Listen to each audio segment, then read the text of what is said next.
¿cómo decirles? El formato de la clase lo tuve que cambiar porque tenemos solo 25 minutos. Así es que igual es una especie de resumen y sí es importante lo que estuvimos hablando, pero no va a ser evaluado, ¿sí? Entonces la evaluación va a ser estas diapos que vienen acá, ¿de acuerdo? ¿Sí? ¿O quieren que entre lo anterior? Sí. Pues cojan 10 diapositivas más.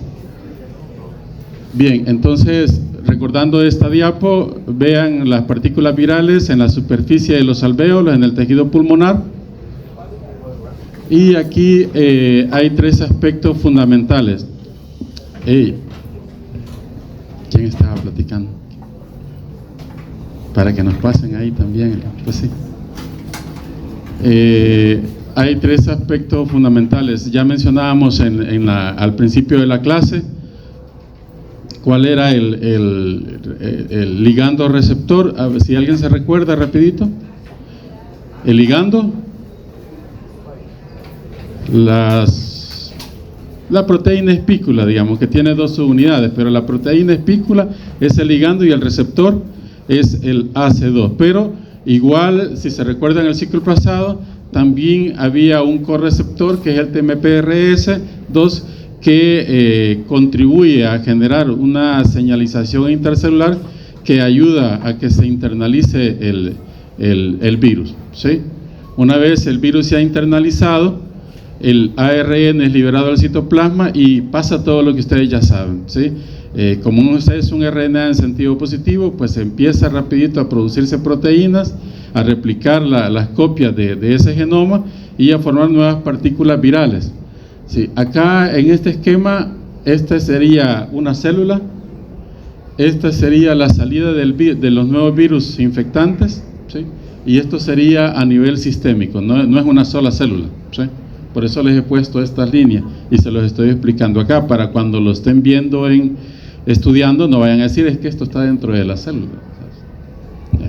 Entonces, el tercer paso, y es algo que es muy importante y lo deben de haber visto cuando vieron el apartado de inmunología, es que hay una respuesta inmune celular, pero con efectores internos, ¿sí? O sea, la célula también tiene sus propios componentes que le ayudan a combatir infecciones virales o bacterianas, ¿sí? Aparte del fagosoma, fagolisosoma, también tiene otros componentes que le ayudan.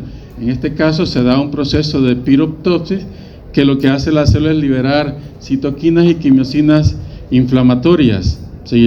Y eso lo que va a hacer es atraer polimorfos nucleares, monocitos, linfocitos T, al lugar donde está el proceso infeccioso, incluyendo linfocitos B. Entonces, cuando se liberan estas partículas virales, se supone que esa respuesta inmune que se ha generado contra estos antígenos podrían neutralizar el virus, y de hecho lo hacen, ¿sí? Como pueden observar, aquí hay anticuerpos que se están uniendo a la proteína espícula. Aunque se generan anticuerpos en todos los virus, los anticuerpos que se generan es contra todos sus componentes, pero los que son más efectivos y alcanzan el concepto de anticuerpos neutralizantes son aquellos que se forman contra los antígenos que son más inmunogénicos, ¿sí? En este caso la proteína espícula es más inmunogénica. Entonces se forman anticuerpos, y esto lógicamente al unirse el anticuerpo a esa proteína espícula, ¿qué va a suceder?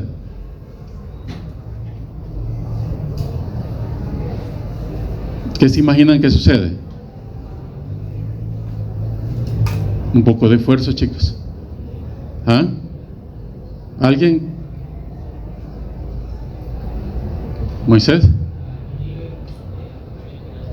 Correcto, acuérdense que el virus, por eso iniciaba ligando receptor, la proteína espícula es la que se une al receptor AC2, pero si ya tiene un anticuerpo unido a la proteína espícula, pues el virus queda neutralizado, ¿sí? Queda inactivado porque ya no puede infectar nuevas células. Ahora bien, este proceso no es del todo eficiente, porque si eso fuese así, pues entonces no pasaría nada, ¿verdad? Y todos resolveríamos la infección sin complicaciones y nada cercano a lo que hemos vivido o sí vivió del 2020 al 23. Otro aspecto muy importante que dentro de los factores que están intracelular es que es inhibición de la liberación de esas partículas virales, ¿sí? Y aquellas que logran salir son neutralizadas por los anticuerpos. Ahora bien, ese proceso no es de todo efectivo. Muchos de los anticuerpos que se generan no son neutralizantes, se podrán unir a otros componentes del virus, pero no lo neutralizan. Entonces el virus continúa con ese proceso infeccioso, ¿sí? Infeccioso, y las células infectadas pues van a sufrir procesos de apoptosis, destrucción, fagocitosis frustradas. Es decir, vamos a empezar a tener una respuesta inmune inadecuada a esa infección viral, ¿sí? Y eso va a dar como resultado que se intensifique más la liberación de quimiosina, de citocina, que va a traer más monocitos, ya linfocitos T, linfocitos B. Es decir, se va a generar una respuesta inflamatoria mayor, ¿sí?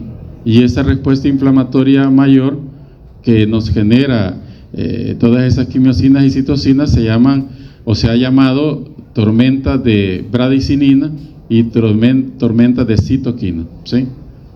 Entonces se generan básicamente dos eventos importantes: las tormentas de citoquina, que nos aumentan el proceso inflamatorio local y sistémico, y eso quiero que presten atención, porque las citoquinas que se liberan no se quedan en el tejido infectado, sino que pasan a la circulación y afectan el resto de nuestro organismo.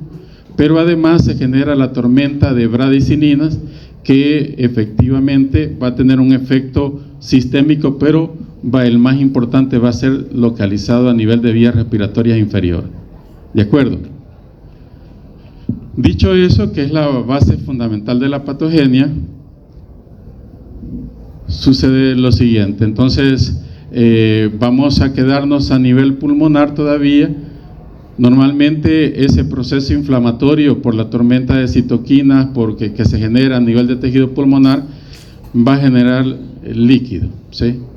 Ese proceso inflamatorio puede darse en otras infecciones virales, y muchas veces el proceso puede resolver, pero a ese líquido inflamatorio que va a estar llenando los alvéolos, ¿sí? Llenando los alvéolos, se le suma el proceso de la tormenta de bradicinina, ¿sí? Que lo que va a hacer es que se produzca dos efectos: uno, que se produzca más ácido hialurónico, y además inhibe o disminuye el efecto de las hialuronidasas, es decir, las encargadas de degradar ese ácido hialurónico. Entonces ese líquido que previamente teníamos como un proceso inflamatorio en los alvéolos, ¿sí? A propósito de los alvéolos, ¿cuál es la función de los alvéolos? Parece una pregunta tonta, pero tengo que hacerla. El intercambio gaseoso. Aquí están viendo un alvéolo, ¿sí? Que tiene una adecuada permeabilidad y está haciendo un intercambio gaseoso, ¿sí? Recibiendo oxígeno y sacando CO2.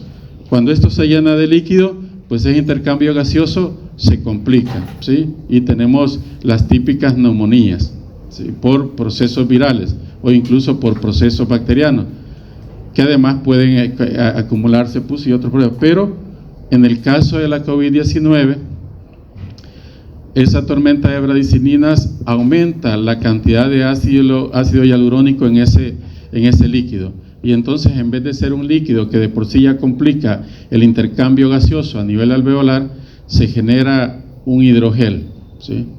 Un hidrogel, y esto fue demostrado en las primeras autopsias, incluyendo esa que les mencioné, que les presenté en la diapo número 1. Ese es producto de una autopsia del paciente, el primer paciente de Wuhan, ya que falleció por COVID, ¿sí? Que se enfermó en diciembre de 2019 y falleció en enero. Entonces, y lo primero que descubrieron es que el pulmón estaba lleno de una especie de gelatina, los alvéolos, ¿sí?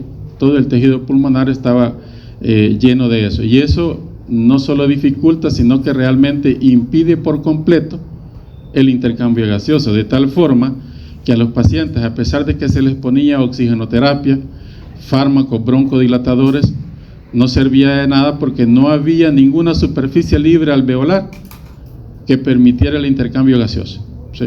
Y como se veían afectados prácticamente todo el parénquima pulmonar, pues entonces esa persona moría. ¿De qué creen ustedes? De lo que significa el nombre del virus, ¿verdad? Síndrome de respiratorio agudo y severo, ¿verdad? Un distrés respiratorio grave, una insuficiencia respiratoria que llevaba a la muerte del paciente. Y así murieron literalmente asfixiados o ahogados, como lo quieran llamar, la mayoría de los pacientes, ¿sí? Entonces digamos que esa sería como la fisiopatogenia fundamental de la COVID-19 y del por qué se complican ya a nivel de las vías respiratorias inferiores de la mayoría del paciente y que fue la causa de fallecimiento de la gran mayoría, ¿sí? Sin embargo, hay otro grupo que no necesariamente cursó con este proceso, o si cursó no fue la causa de la muerte, sino que el COVID-19 o SARS-CoV-2 también tuvo algunos efectos a nivel sistémico, que los vamos a ver más adelante. Avísenme que tenemos hasta las 8:30. Bien, esta es la radiografía del paciente 1, ¿sí? Del paciente de COVID-19 en la ciudad de Wuhan, que fue el primer caso en el que se detectó el virus. Pueden observar ustedes cómo venía del 29 de diciembre, cómo estaban esos pulmones y cómo evolucionó. Ya en cuestión de días, en cuestión de 3-4 días, evolucionó a una neumonía más complicada que lo llevó a la muerte. Aquí les he puesto una radiografía normal. Vean eso negro, lo negro que pueden observar es aire, ¿sí? Es decir, el pulmón está siendo ventilado, ¿sí? Todo esto, si observan negro esos campos pulmonares, eso es aire, ¿sí? O sea, significa que el pulmón está siendo ventilado. Y esto es ese hidrogel que se formaba, ¿sí? Prácticamente ya no había intercambio gaseoso, lo que provocó la muerte del primer caso y de los que vinieron después. Sin embargo, cabe resaltar que no todas las personas fallecieron por afección pulmonar, y aunque tenían un proceso respiratorio inferior, muchas veces la causa fue la afección de otro órgano. Entonces es importante mencionar que esa tormenta de citocinas, esa tormenta de bradicininas, no afecta ese proceso inflamatorio solo a nivel de vías aéreas superiores e inferiores, ¿sí? Sino que ese es un proceso sistémico.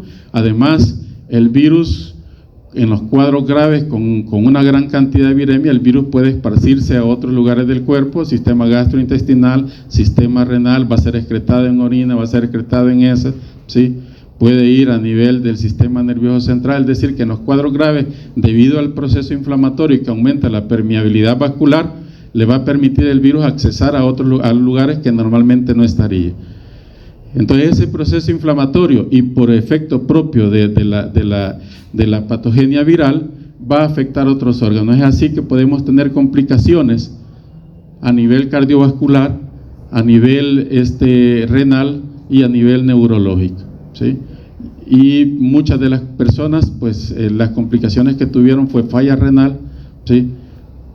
Destrucción de tejido gastrointestinal o trastorno neurológico que también lo llevó a la muerte. O sea, si ya tenía un proceso, acuérdense que cuando estamos en un proceso de dificultad respiratoria, insuficiencia respiratoria por patología respiratoria, el centro respiratorio está tratando de regular, ya, de forma tal que podamos garantizar la oxigenación. Pero cuando hay una afectación a nivel del sistema nervioso central por el proceso inflamatorio sistémico y del virus propio, pues ese proceso también falla, y así como falla ese proceso, fallan otra serie de procesos vitales del organismo. Entonces, muchos de los cuadros o fallecimientos también fueron por fallas a nivel sistémico, falla multiorgánica.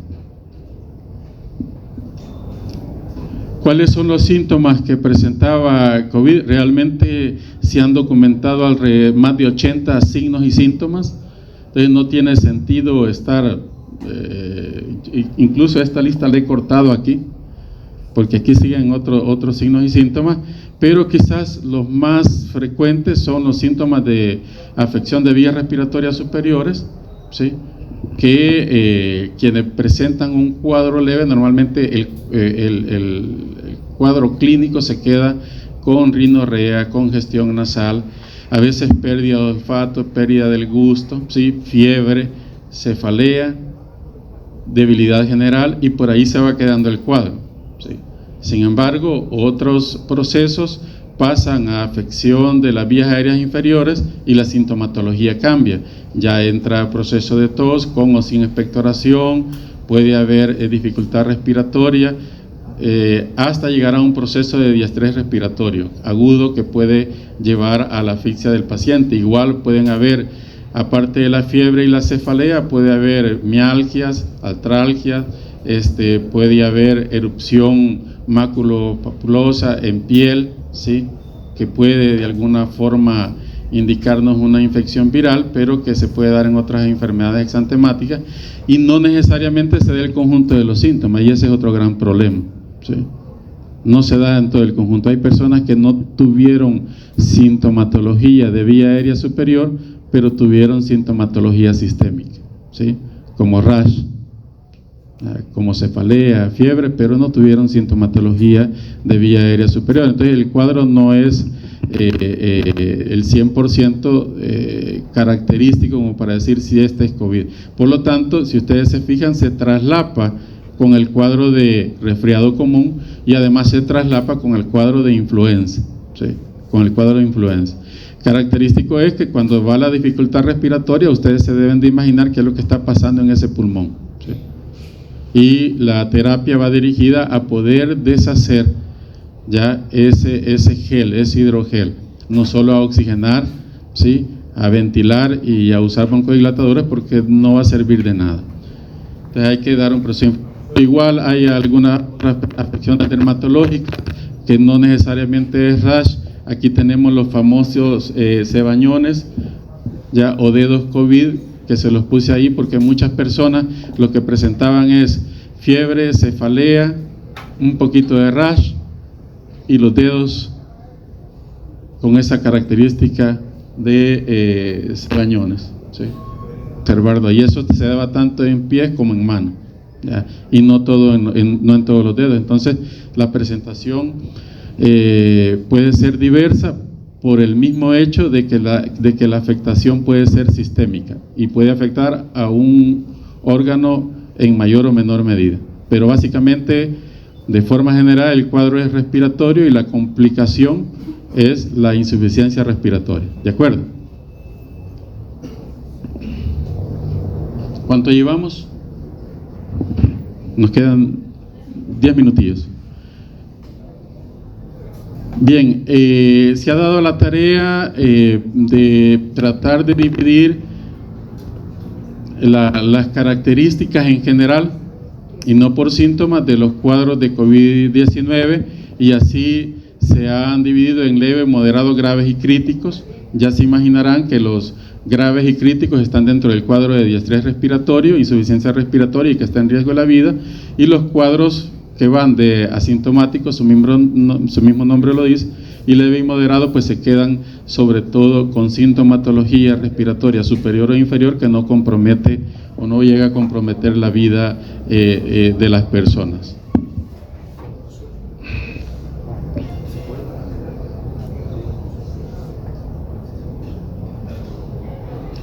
Esta clasificación de acá, es una clasificación que está en las normas de COVID-19 del Ministerio. Esta es otra clasificación que yo digo que es un tanto más completa, que se implementó en parte de Estados Unidos y en Europa y eventualmente se implementó también en el país, y es que ya no se toma en cuenta los asintomáticos, sino que se habla de enfermedad no complicada, de neumonía leve, neumonía grave y el SDRA o síndrome de distrés respiratorio agudo y severo, que es lo característico del COVID, pero además se agrega otro proceso, ¿sí? Sepsis y shock séptico. La mayoría de los pacientes que estaban con neumonía grave, ¿en qué espacio físico dentro de los hospitales escucharon ustedes que se ingresaban? En la UCI, ¿verdad? En la UCI, y los que estaban menos graves en la UCIN, y en todos esos espacios la estadística ha demostrado que a pesar de toda la tecnología que se tiene ahí, son espacios donde sus acciones terapéuticas son altamente invasivas, ¿sí? Y entonces siempre se corre el riesgo en esos espacios de infecciones bacterianas sobreagregadas. Entonces, muchos de los pacientes también se complicaban, ya no solo por la misma presencia del virus y el síndrome de distrés respiratorio agudo y severo que estaba presentando, es decir, ese hidrogel en los alvéolos que ya no le permitía respirar, sino que además se agregaba la sepsis y el shock séptico que terminaba complicando y llevando al desenlace fatal a los pacientes, ¿sí? Entonces me gusta más esta clasificación que la que está en la norma, pero viene la de la norma porque la tienen que saber, pero es importante tomar esta clasificación que va desde el paciente no complicado, neumonía leve, neumonía grave, pasamos por el síndrome de distrés respiratorio y pasamos a la sepsis y el shock séptico, que también estos últimos dos cuadros podían llevar a la muerte al paciente, ¿de acuerdo? El diagnóstico diferencial con todos los virus respiratorios, sí, con todos los virus respiratorios no hay excepción, porque acuerden que el cuadro va desde asintomático hasta un shock séptico, ¿sí? Pasando por neumonía grave. Entonces, todos los procesos respiratorios virales e incluso bacterianos, pues tiene que hacerse diagnóstico diferencial, principalmente a la cabeza, con influenza, virus sincitial respiratorio. ¿De acuerdo?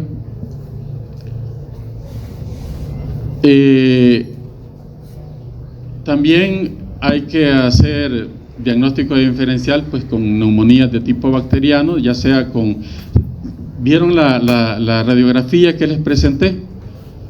De neumonía del primer paciente con COVID en Wuhan. Ese paciente lo que tenía es una neumonía típica, ¿sí?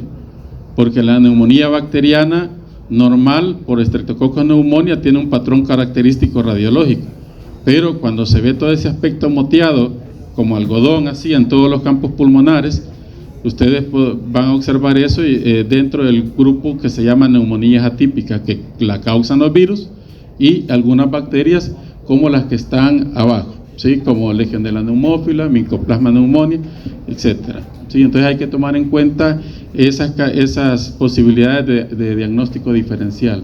¿Cómo hacemos el proceso de diagnóstico molecular? Ya termino. ¿Cuántos minutos tengo? 3 más 5.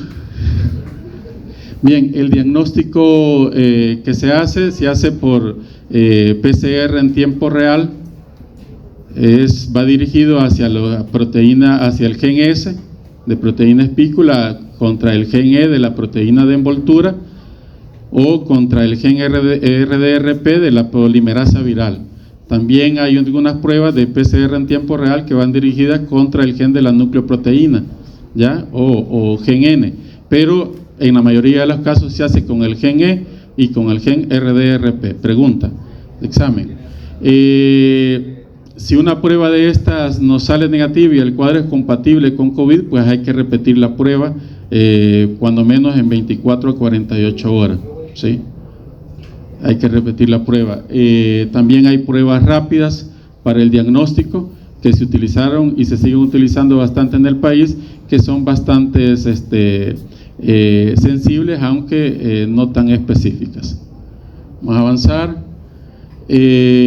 Otro aspecto bien importante es que cuando ya han desaparecido los síntomas, a pesar de ello, a veces las pruebas pueden seguir saliendo positivas, pero no necesariamente indica que el virus esté presente, ¿sí? Porque quedan trazas del virus después de 20, 25 días y hasta 30 días, se sigue pudiendo detectar el virus, pero no necesariamente indica que el virus esté presente, ¿sí? Aunque se han reportado algunas excepciones.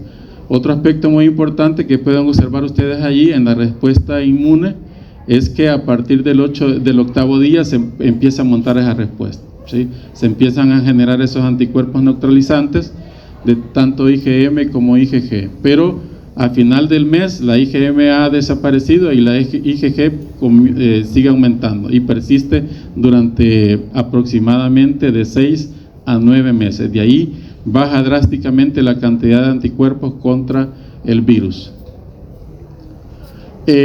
¿Cuáles son las variantes que circulan en nuestro medio? Pues hasta el año pasado se reportaba esta variante, la BA4, ¿sí? La XBB 1.5, y es la que se recomendó que estuviera para la temporada, en la vacuna de la temporada 2023-2024.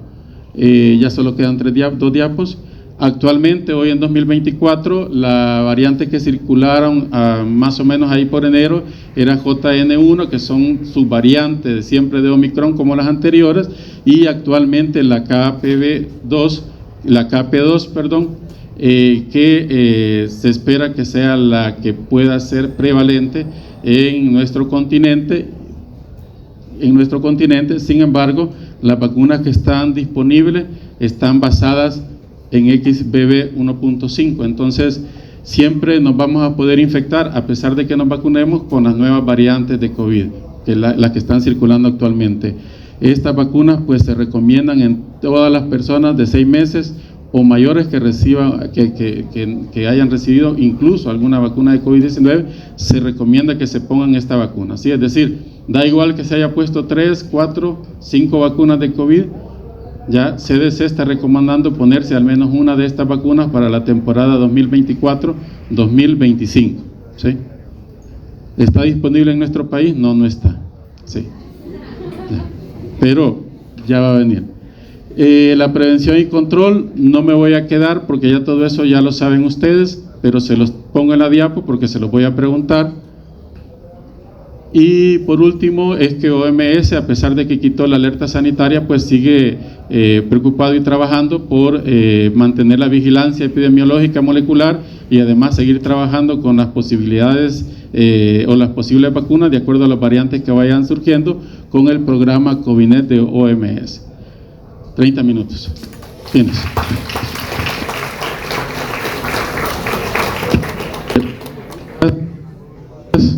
¿Hay alguna pregunta? No. Entonces hacemos la transición a la siguiente clase.